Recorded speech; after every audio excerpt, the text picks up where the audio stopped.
Welcome to Baliyan tutorial. Dear students, यदि video आपके मतलब का है तो प्लीज़ सब्सक्राइब द चैनल। आइए टॉपिक की शुरुआत करते हैं। आज का हमारा टॉपिक है ये मैट्रिक्स क्या बवाल है, ये कहाँ से आती है, इसका क्या ओरिजिन है। आइए टॉपिक की शुरुआत करते हैं। टॉपिक को समझने के लिए हमने यहाँ पे कुछ शेप ले लिए हैं: sphere, cube, cylinder, pyramid, cone और ये एक रेक्टेंगुलर प्रिज्म। तो यदि आप इससे रिलेटेड कुछ चीज़ें नोट करना चाहते हैं तो हम देखें कि इसमें कितने फेस होते हैं, कितने इनके किनारे होते हैं और इसमें कितने इन पे वर्टेक्स होते हैं, इनके चोटी कितनी होती है। यदि स्फीयर की बात करें तो इसमें ना कोई फेस होता है, ना कोई किनारा होता है और ना इसमें कोई चोटी होती है। तो no face, no edge, no vertex. ऐसे ही आप क्यूब के केस में देखें तो इसमें 6 फेस होते हैं। देखिए अपनी माचिस की डिब्बी को आप, उसमें कितने फेस हैं। और किनारे वहाँ पे 12 किनारे हैं और 8 वहाँ पे कोने हैं। ये 8 ये कोने हो गए आपके, ये 8। ऐसे ही बाकी सब डाटा हमने तैयार कर लिया है। तो जब आप इन फिगर से रिलेटेड ये डाटा तैयार करते हैं तो इसमें आप देखेंगे यहाँ पे एक रो है, पहली रो, ये दूसरी रो, ये तीसरी रो, ये चौथी रो, ये पांचवी और ये छठी। तो आपकी 6th रो होगी यहाँ पे। रो आपकी कितनी होगी यहाँ पे? 6। यदि कॉलम की बात करें तो एक कॉलम, ये दूसरा कॉलम, ये तीसरा कॉलम। तो कॉलम आपके C4 कॉलम, ये आपके 3 हो गए। तो आप क्या करेंगे, आपका ये डाटा यहाँ पे तैयार हो गया है। इसे बोलते हैं हम रेक्टेंगुलर एरे, यानी कि रेक्टेंगल की फॉर्म में एक अरेंजमेंट मैथमेटिकल ऑब्जेक्ट्स का। एक्चुअली ये रियल नंबर होंगे या कॉम्प्लेक्स नंबर होंगे, ठीक है। तो ये RC, रो और कॉलम। तो ये जो आपका अरेंजमेंट है यहाँ पे, इसके लिए आप यदि आप लिखना चाहें तो आप लिखेंगे ये 6/3। ये आपका 6/3 का एक अरेंजमेंट है। पहले हम रो लिखेंगे, उसके बाद हम कॉलम लिखेंगे। 6/3 का एक अरेंजमेंट आपको मिला है, ठीक है। थोड़ा आगे बढ़ेंगे तो आपको ये टॉपिक और ज़्यादा समझ आएगा। यदि आपकी क्लास में 15 स्टूडेंट हैं तो आप उन्हें कैसे अरेंज करेंगे रो और कॉलम में। और आपकी जो रो और कॉलम की लेंथ है वो इक्वल होनी चाहिए। जैसे 15 स्टूडेंट को आप इस तरीके से अरेंज कर सकते हैं। यहाँ पे 1 से लेके 2, 3, 4, 5, 6, 7, 8, 9, 10, 11, 12, 13, 14, 15। देखिए अब आप इसके सामने यहाँ पे खड़े हो जाइए तो आपके ये क्या हुए? कॉलम। ये आपके कॉलम हुए। कॉलम कितने हुए आपके यहाँ पे, और रो कितनी हुई आपकी? इतनी। तो आपकी कितनी रो हुई? 3। और कॉलम कितने हुए आपके? 5। ये आपका रो कॉलम 3/5 की आपकी मैट्रिक्स होगी यहाँ पे स्टूडेंट्स, ठीक है। ये 15 स्टूडेंट को एक रेक्टेंगुलर अरेंजमेंट में रखने का एक तरीका है। यदि बात करें एक दूसरे अरेंजमेंट की, हम यहाँ पे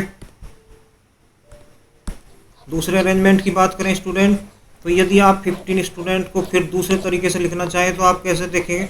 इसी अरेंजमेंट को आप इस तरीके से भी सामने रख सकते हैं। यदि इसमें देखोगे तो आप यहाँ पे 1 ऐसे 1 2 3 4 5 6 7 8 9 10 11 12 13 14 15। यदि इस अरेंजमेंट की आप बात करेंगे तो इसमें कॉलम कितने हुए? कितने? पहले हम रो लिखेंगे। रो कितनी हुई हमारी? 1 2, ये हुई हमारी रो 1 2 3 4 5। तो ये हो गया हमारा 5। और कॉलम कितने हुए हमारे? 3। तो ये हो गया हमारा 5/3 का। पहले वाला हमारा कितना था? 3/5 का अरेंजमेंट। तो ये 2 अरेंजमेंट आप 15 स्टूडेंट के कर सकते हैं स्टूडेंट्स, ठीक है। अब बात करें हम, यदि हम बात करें स्टूडेंट्स, ये बात हम करें, यदि हम अब देखें यहाँ पे, ये हमने 15 के लिए अरेंजमेंट देखा।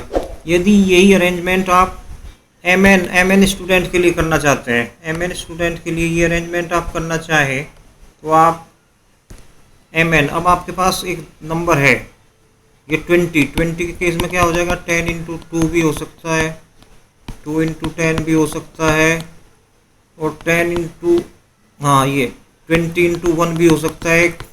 ऐसे ही 15 के केस में भी हो सकता था, और 15 × 1 यानी कि 15 बच्चे ऐसे खड़े हो गए सीधे, या 15 बच्चे ऐसे सीधे खड़े हो गए इसमें 1 2 3 ऐसे 4 5 15 तक, या इधर से 1 2 3 4 5 15 तक। तो एक ही लाइन में सभी बच्चे। ऐसे ही 20 के लिए आप 10 × 1 2 × 10 20 × 1 या 1 × 20, ये अरेंजमेंट आप कर सकते हैं स्टूडेंट यहाँ पे, ठीक है।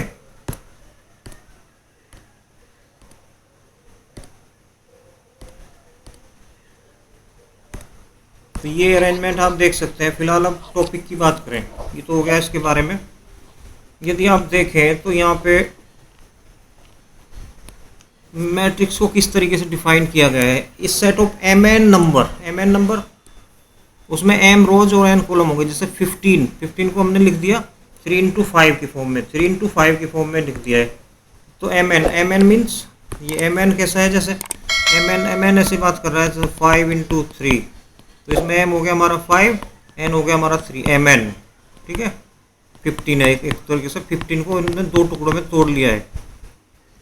अब ये बात मैथमेटिक्स में है, तो यहाँ पे जो आपके नंबर होंगे ना, यहाँ पे जो अंदर आप रखेंगे रेक्टेंगुलर अरेंजमेंट में, वो या तो रियल नंबर होंगे या वो कॉम्प्लेक्स नंबर होंगे। इनके बारे में अलग से आप पढ़ेंगे, रियल और कॉम्प्लेक्स नंबर के बारे में। उनको क्या करना है आपको, इन mn नंबर को आपको एक रेक्टेंगुलर एरे, उसमें m रोज, तो यानी कि यहाँ पे m तो रोज होंगी 1 2 3 4 5 m, ये m आपकी रोज होगी, और इसमें n कॉलम होंगे स्टूडेंट्स। कॉलम ऐसे 1 2 3 5 n, m × n। तो इसका ये क्या कहलाता है, ऑर्डर, इसे बोलते हैं एडर, इसे बोलते हैं ऑर्डर। और इसे पढ़ते कैसे हैं, m/n की मैट्रिक्स बोलते हैं। जैसे ये 5/3 3/5 इस तरीके से बोलते हैं, उसको लिखते हैं इस तरीके से। ये जनरल फॉर्म होगी आपकी, आपका नंबर कितना भी बड़ा हो, ठीक है। ऐसे आप ऐसे ऑर्डर को ऐसे याद रखेंगे, RC यानी कि रमेश चंद, ऐसे याद रखेंगे, रमेश चंद, रो कॉलम रमेश चंद के नाम से। ओके, चलते हैं डियर स्टूडेंट्स, आगे बढ़ते हैं। एग्जाम्पल ऑफ मैट्रिक्स, यहाँ पे देखिए एक एग्जाम्पल लिया है। आप बात करें तो यहाँ पे जो एग्जाम्पल आपने लिया मैट्रिक्स का, इसमें कितनी रो है, 1 1 2 3 4, ये 4 इसमें रो है, और कॉलम कितने हैं इसमें, 1 2 3 इसमें कॉलम है। 4/3 की आपकी ये मैट्रिक्स है, ठीक है। तो बात करें यहाँ पे रेक्टेंगुलर एरे, ये एक एग्जाम्पल लिया है आपने मैट्रिक्स का। इसमें जो हॉरिजेंटल आपकी लाइन है, हॉरिजेंटल ऐसे, ठीक है ना, पड़ी हुई, देखो निशान देखो, ऐसे पड़ी हुई लाइन, इन्हें क्या बोलते हैं, इन्हें बोलते हैं हम रो। और ये जो खड़ी लाइन है, वर्टिकल लाइन, इन्हें क्या बोलते हैं हम, कॉलम। ये आपके कॉलम हो गए, रो और कॉलम, इसमें दो मेन चीज़ होती हैं। तो 4/3 की आपकी मैट्रिक्स होगी, ठीक है। इसमें अंदर क्या है, ये क्या कहलाते हैं इसके एलिमेंट, इनका आप नोटेशन देखिए। इन सबको क्या बोलते हैं, एलिमेंट्स ऑफ द मैट्रिक्स, इन्हें बोलते हैं एलिमेंट्स। अब मेन चीज़ क्या है, difference between A matrix and number. ये क्या है, एक अरेंजमेंट, और वहाँ पे नंबर क्या होता है, वो एक वैल्यू होती है। Matrix is not a number, वो नंबर नहीं है, वो एक अरेंजमेंट है। जैसे आपने आपकी क्लास की एक लाइन, तो क्या है, वो एक अरेंजमेंट, वो एक नंबर नहीं है, ठीक है। इसकी कोई न्यूमेरिकल वैल्यू नहीं होती मैट्रिक्स की कभी भी, ये बात ध्यान रखने वाली है। It is a new thing form with the help of number, ठीक है। ये आपने अरेंजमेंट दिखाया, जैसे आपने अपनी किताबें रैक में सजा ली हैं, okay, that is not a number, that is an arrangement of your books in your rack in the form of rectangular array. Simply 7 is a number, ठीक है। बट यदि आप इस 7 को इस ब्रैकेट के अंदर रख देंगे ऐसे, तो ये क्या बन जाएगा, 1/1, 1 इसमें रो है, 1 इसमें कॉलम है, तो 1/1 की ये एक मैट्रिक्स बन जाएगी स्टूडेंट। चलते हैं, ठीक, okay. This there is no equality between number and matrix, यानी कि नंबर और मैट्रिक्स का आपस में कोई लेना देना नहीं है स्टूडेंट्स। नोटेशन, यदि नोटेशन की बात करें तो हम हमारी जो भी मैट्रिक्स है, जैसे हमारी ये मैट्रिक्स है यहाँ पे 2/3, 2 और 3, इसमें 2 रो हैं 3 कॉलम है, तो इसको हम कैपिटल A या कैपिटल B, जैसे ये इसके सारे एलिमेंट 0 हैं। ये 3/3 की एक मैट्रिक्स है, इसे हम किसी भी number A, capital B, capital C से डिनोट करते हैं। ओके, इसके बाद ये जो सिंबल देख रहे हैं ना, ये बिग ब्रेसिस, इन्हें आप इस तरीके से भी लिख सकते हैं मैट्रिक्स को। जैसे इसने 2/2 की एक मैट्रिक्स लिख दिए, इसने ये लिख दिए। इनको कभी कभी इसमें सिंबल ये भी लगाते हैं आप, डबल, ये वाला डबल ऐसे करके ऐसे दोनों साइड में, तो आपके ये सिंबल हो गए। 3 तरीके से आप लिख सकते हैं। इसमें most common is this one, braces, big braces. Okay, this was all about the notation of matrix. More about notation. Dear students, यदि बात करें आप इनके अंदर चलें, तो ये जो सबसे पहला एलिमेंट होता है, ये देखते हैं किस रो और किस कॉलम में है। ये कौन सी है, फर्स्ट रो और फर्स्ट कॉलम। रो पहले, कॉलम बाद में। ठीक, यदि आप बात करें इसकी A12 की बात करें, A12 का मतलब क्या होगा, यानी कि पहली रो और दूसरा कॉलम। ठीक है, ये दूसरा कॉलम हो गया। ऐसे ही बात करें तो A12, ऐसे ही A32 का मतलब क्या है, तीसरी रो। देखो 1 2 3 और दूसरा कॉलम, तो इसके इंटरसेक्शन पे A32 हो गया आपका A32।